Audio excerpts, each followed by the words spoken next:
You ask Tiger to solve. This deals with linear equations with one unknown.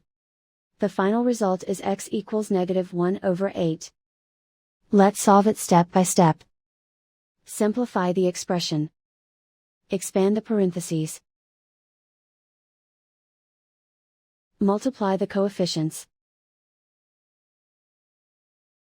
Simplify the arithmetic. Group all constants on the right side of the equation. Add 6 to both sides. Simplify the arithmetic.